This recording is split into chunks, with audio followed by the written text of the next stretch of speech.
Hi everyone, welcome to this edition of Addington News, brought to you outside Spectators, which is going to be a very busy place this weekend. More about that shortly, Darren, but we had a pretty busy weekend here last weekend, the first of our double headers. Yeah, so Friday was really good. The racing on track was outstanding, and Sunday, there was an atmosphere created by Bob Butt Racing Stables on course.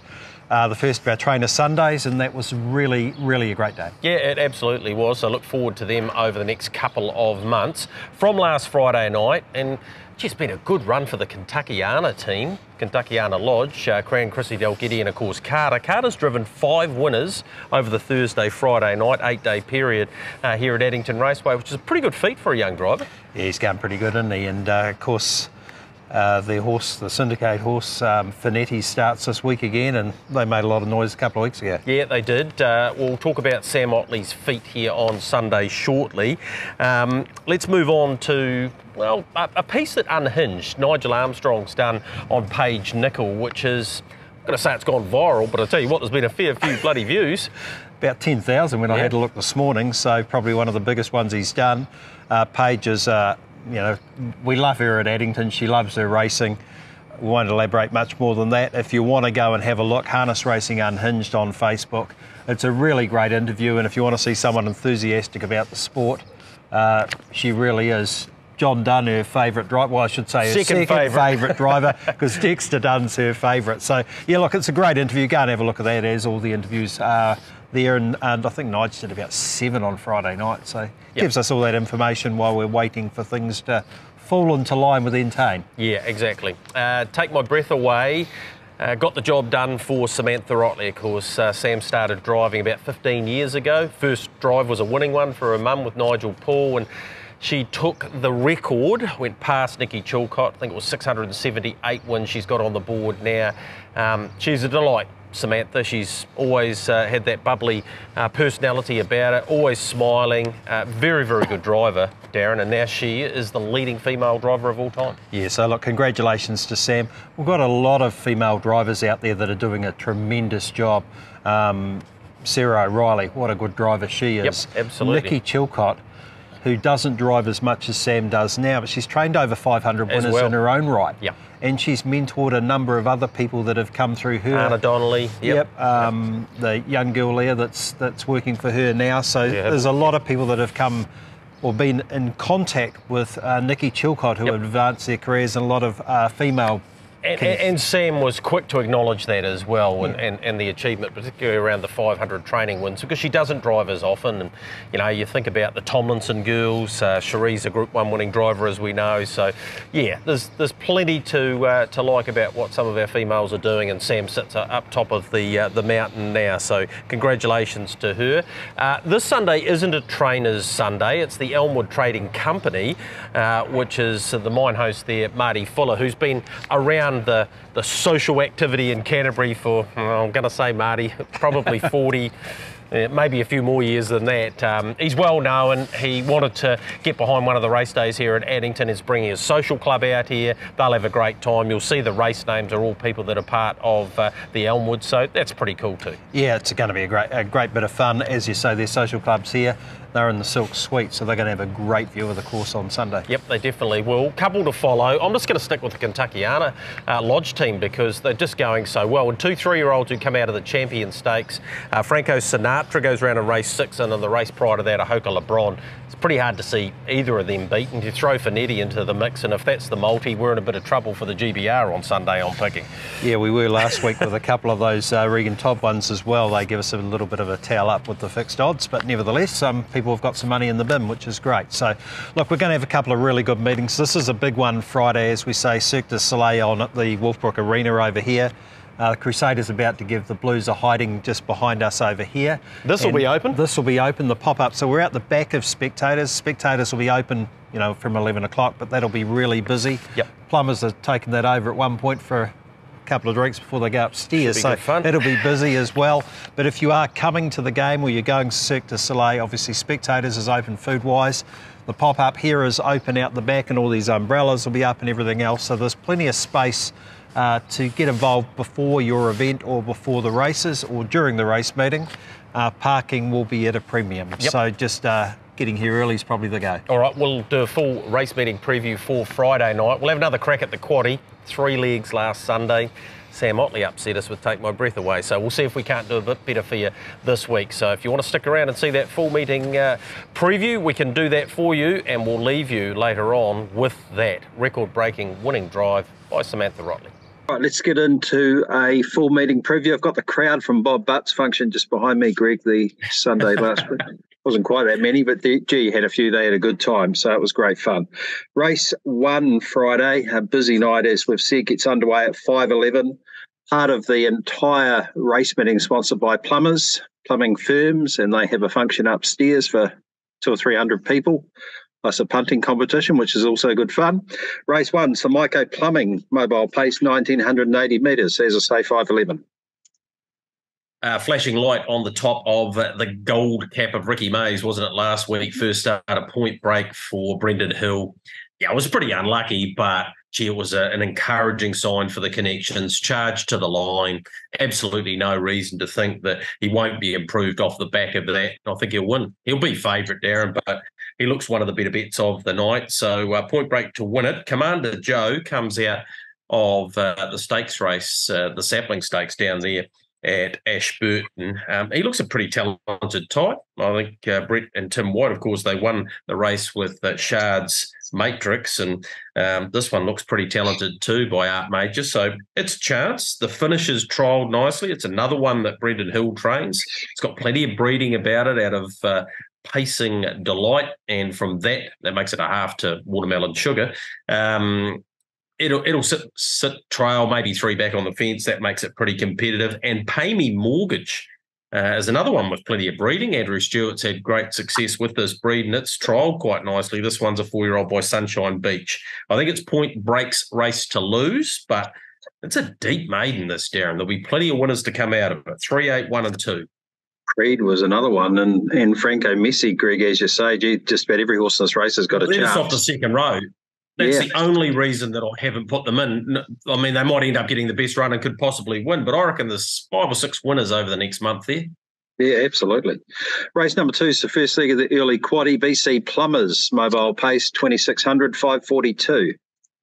I've gone with Finetti again. Won brilliantly last time. In fact, didn't even pull the earplugs, Darren. So it's clearly very talented. It'll need to be in this race, though, because there's a bit of depth here. The Robert and Jenna Dunn pair of Haley's Medal and Bryce's Medal, of course, raced by the Sparkses, and both of them did a really good job last time in. If you have a chance, go and have a look at their trial recently. Both of them have trialled up really nicely. So, yeah, I think they're both winning chances. I'll go for Finetti on top, but not by a great margin. And Smokin' Annie just keeps on lighting up the ultimate race book and keeps on going. Good races. Charged home from the outside of the front row last week. Gets a better draw this week, albeit it's the 2,600 metres, but that hasn't been a problem in the past. 7, 8, 3, 5. I didn't know Finetti had the plugs, and Greg might have got a fright if they'd been pulled. The noise that the crowd were making. So, because it was winning pretty comfortably at the line. Yeah. Race number 3, Harrison Bloy, Bathroom, Kitchen and Plumbing, mobile pace, another 2,600 metres, 6:09. With Stella Arden in this, not because I think she's just a line-up and win job, but often she's running on and from difficult draws, and she doesn't possess a lot of early speed either. So I thought Barrier 3 was probably the right sort of marble for her, to be honest. She can settle close enough to the pace without drifting out the back, which she often does. So each way, but no huge conviction there. Lizzie Richter's a risk every time you want to back her, but she's definitely got the credentials to win the race. So have her in. The other of the Ardens, Delight, made up some ground last time and didn't have a whole lot of luck late in the piece. So I'd have it in, and Kilauea was okay first up too here last Sunday. Gets Barrier 1. Tricky second leg of the early Quaddie, but I'll mark them 3, 9, 7 and 1, but like I say, not a huge conviction there. Race number 4, Greg, how could you have a plumber's night without Hydroflow involved? Hydroflow Plumbing and Solutions, handicap trot 2,600, 6:44. Of course, huge supporters of the raceway. Yeah, absolutely. They are. Ken and Karen Brecken. Hydroflow is a brand that's synonymous with the plumbing industry. And, they sponsored the Hydroflow series for 3-year-old fillies all those years ago, and they just keep on putting in. So you're right. It's great to have them with this race. I went for Out of My Way, went north and on a trip up there and raced well without winning one. I think it can get some money here, and I think it can nearly get a fair slice of the top prize. Or if it wins it, I suppose it'll get the whole lot. Yeah, you know what I mean. Out of My Way, hard to beat. One, Light of the Moon. I don't mind her chances. She's invariably somewhere near the speed. If she can step away and find that coveted spot and maybe stay there, she'll take some beating. Madeline Stowe won nicely last time, beating race rival Make My Sundown here. She's been in good form in her last 3 or 4, so no reason why she can't keep doing that. Then you've got the likes of Waikiwi, who's an ultimate race book, perennial light on its hat too. Can't see it not running in the money here if everything goes its way and Bella Button's back, and then you've got to go all the way back to Matuatana. It's a bloody interesting race, Darren. Really good contest. I'll have them 8, 1, 3, and 9, but you're live in the Quaddie at this stage. You deserve to be. Yeah, some of these fields are small, but they're very difficult. A horse like Jimmy Carter, he's just been in outstanding form, so not easy for him, of course, off a handicap. Race number 5 is the last leg of the early Quaddie, the Universal Plumbing Mobile Pace, 2600, 7:11.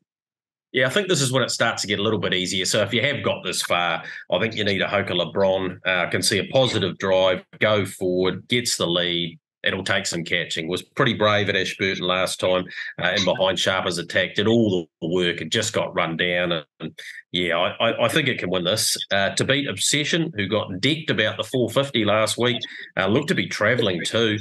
Outside of the front row won't make it easy. 2600, you might go, no, I think she's a better sprinter. Well, she was placed in the Oaks, so 2600 shouldn't be a problem. It wouldn't shock me if she won this race at all.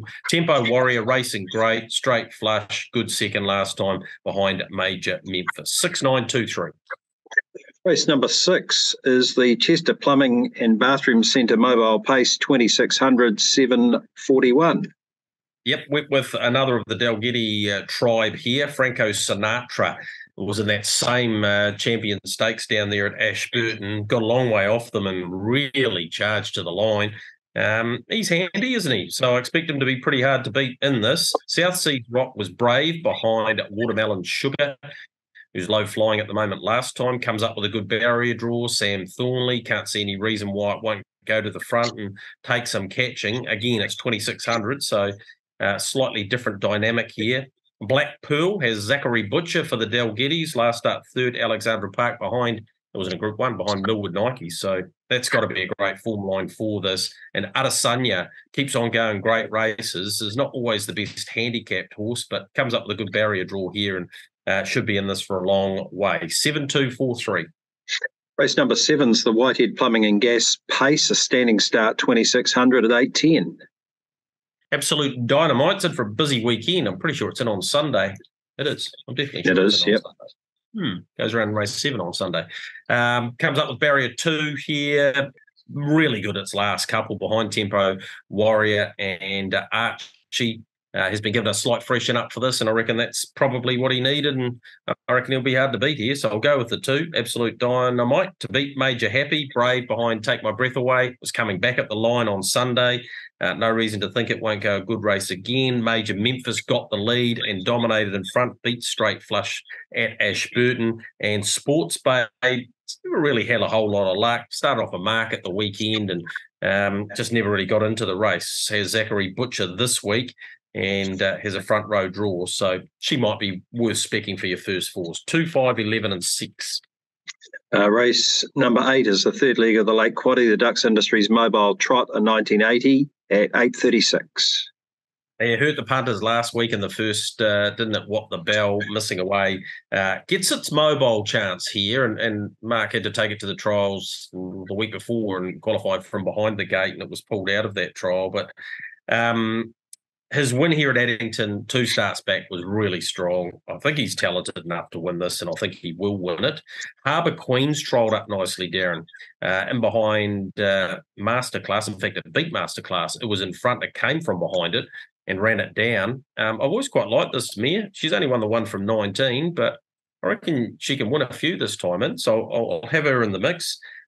Cool was excellent when third here behind Sandfly Bay last week. That was fresh up, and she'll only improve. Trained and driven by Robbie Holmes, and A. Guiz, another of the Kevin Townley team, who seems to be a bit more solid this time in. So it wouldn't surprise me if it wasn't in the top 4 again. 8, 10, 5 and 9. The last race number 9, is Mike Rask running and plumbing mobile pace, 2,600 metres, 9:01. Yeah, pretty tricky last leg of the late Quaddie. I went with Better with Bling. Doesn't win out of turn. Its record would suggest that. It's only won 1 from 40, but it's a front row draw. Should be in the van throughout, and I thought it might be reasonable value, and it can win a race like this. 35 to 41, it can't go any lower, Darren, so it would need to be able to win one, you would think. Carter Delgetti's a big tick there, I think. To beat Sophia Bromack, who's racing great.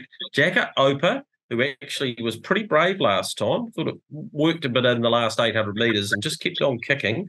It wouldn't surprise me if it was able to win a race like this. And Moving On Over was scratched on Sunday, but nothing major. Turns up here on Friday night outside front row, Zach Butcher. It can definitely win this race. So if you can spread your Quaddie to wider in that last leg, 4, 3, 2 and 9. I suppose the one that you got to keep an eye on too, Darren, is Finders Keepers, who won really well at Rangiora and then just did not want to be part of it early on behind the gate at Ashburton. So, yeah, it's quite a good race, isn't it, that last one? It's not an easy one to work out anyway. Yeah, Sophia Bromack doesn't win out of turn, but has been in good form lately, and it is one that has shown up the last couple of weeks on the Ultimate Racebook, circling around them to run third last time, covered a wee bit of extra ground, but as I say, doesn't win out of turn, but it does have a good draw. We're going to have a look at the late Quaddie for Sunday. Sunday's meeting is a 10-race program, gets underway at 12:25, and as we said, sponsored by Elmwood Trading Company the entire day. Greg, you're going to have a look at that late Quaddie for us. The first leg of that gets underway at 5:23. Yep, we need to improve on the week before. I think we got 3 out of 4, so need to up the ante there. I think in the first league you can go relatively narrow. Fernley Blackbird was excellent last week. Yes, she got the right sort of run, but she won very comfortably over Tremendous Lover, and she can win again. She goes back 10 metres, but she's smart. She was good enough to race in Group 1 company, and she'll take some beating. You can cover by putting Champagne and Wine in, who's just done a tremendous job. She's right on the cusp of $100,000 earned. So, yeah, I think she can nearly get there on Sunday. So I reckon the first leg, 10 to beat 7, take both of those. Second leg, Tarapa, very good second to Magic Dash. Excuse me, Sue's Dash, another one you could have on your Quaddie ticket. And I thought Alatine, spoke to John Dunn about her last time. Look, she just got too wound up, and that's her biggest Achilles heel at the moment. If she settles in her run, in her races, and settles at the racetrack, she can definitely win that race. So 3, 2, 11. Third leg, wide here. Is it cheapie?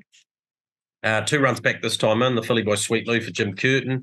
Forget about both of those. Much better than that.